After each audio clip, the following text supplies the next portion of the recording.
송시의 사연 라디오 지금 시작합니다. 안녕하세요. 30도 안 됐지만 벌써 한 번 다녀왔어요. 남편이나 시댁 친척들은 저보고 나쁜 년, 독한 년 하시지만 시어머니가 저를 조금이라도 사랑하셨다면 저도 이렇게까지 하지는 않았을 거예요. 남편을 처음 만난 건 제가 일하던 구청이었어요. 업무를 처리하러 왔던 남편의 적극적인 구애에 저희는 만남을 가지게 되었죠.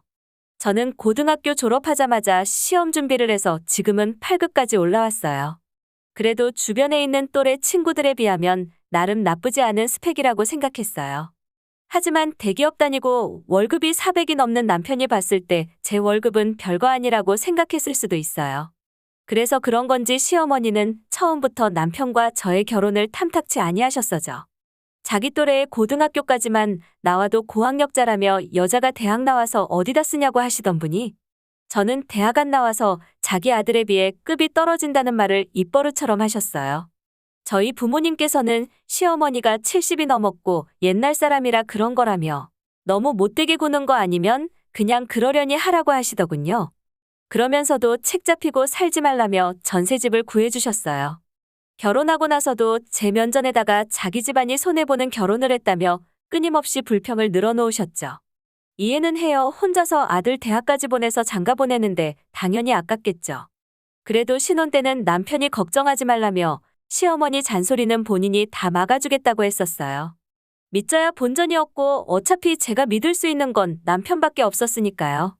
시어머니는 왜 안부 전화 안 하냐며 안 할 거면 자주 찾아뵙기라도 하라며 아들 때문에 손해보는 결혼 억지로 시켰으니까 안 내켜도 효도하라며 일주일에 몇 번씩 잔소리하셨죠. 하지만 이 정도는 어느 집이나 있는 흔한 시집살이라 생각하니 정신적으로 크게 타격은 없더라고요. 그리고 시어머니의 효도 타령은 곧 손주 타령으로 이어졌어요.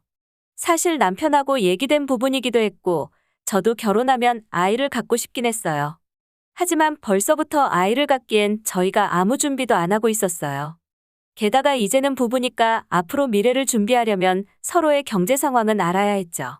하지만 남편은 극구 통장을 오픈하지 않으려고 했죠. 지금처럼 융통성 있게 쓰면서 살면 되는 거 아니냐고 했지만 아이도 키워야 했고 양가 부모님의 생활비 등등을 큰돈 들어가는 일들이 많으니까 서로 정리를 해봐야 한다고 했어요. 그렇다고 제가 재테크에 크게 재능이 있는 건 아니었지만 남편의 소비 습관을 미루어 짐작해봤을 때 경제권을 주면 안 되겠다 싶었어요. 자기 입으로 융통성이라고 하지만 충동적인 소비가 대부분이었거든요. 남편은 끝까지 통장은 공유할 수 없다며 아이는 차차 생각해보자며 생활비만 각출하고 나머지 돈은 알아서 각자 쓰자고 하더라고요. 어쩔 수 없이 저라도 모아야겠다는 생각으로 작은 금액이지만 언제가 될지 모르는 비상시를 위해 차곡차곡 저금을 시작했어요. 그러던 어느 날 남편 이름으로 신용카드가 하나 왔길래 그때까지만 해도 카드 하나 왔나 보다 했어요. 문제는 한 달 후에 집으로 고지서가 오면서부터였죠.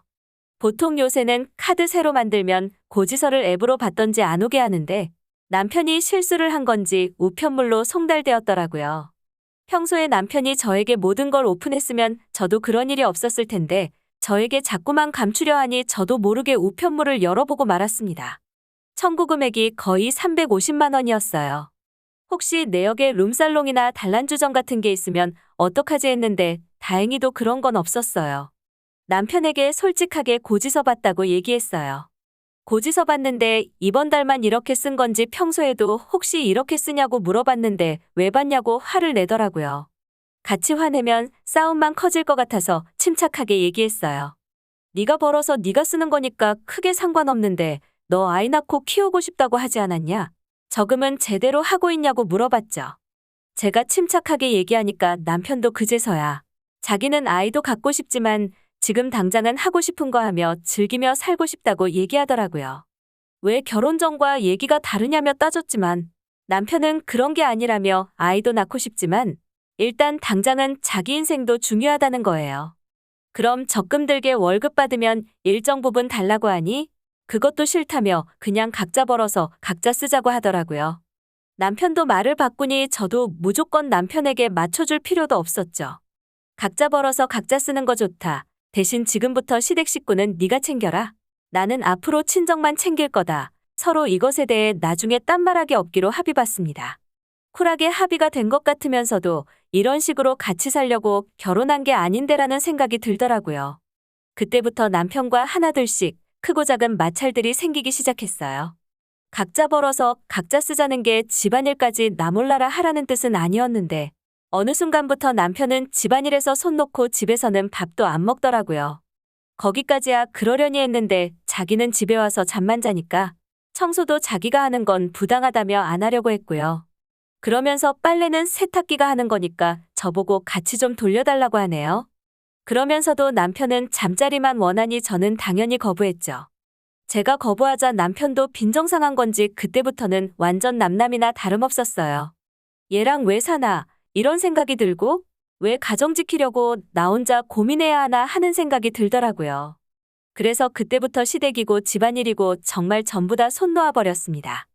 시간이 지날수록 정도 떨어질 대로 다 떨어져서 세탁기 돌릴 때도 제 것만 골라서 돌리고 집에서도 제가 어지른 것만 치우기 시작했어요. 제가 손 놔버리니까 집구석 개판되는 건 순식간이더라고요. 남편은 하는 김에 좀 같이 빨아주지, 하는 김에 청소 좀 같이 하지 이런 식이었어요. 물론 그럴 때마다 다툼이 있었지만 애정 없는 건조한 다툼은 금방 끝나버렸어요.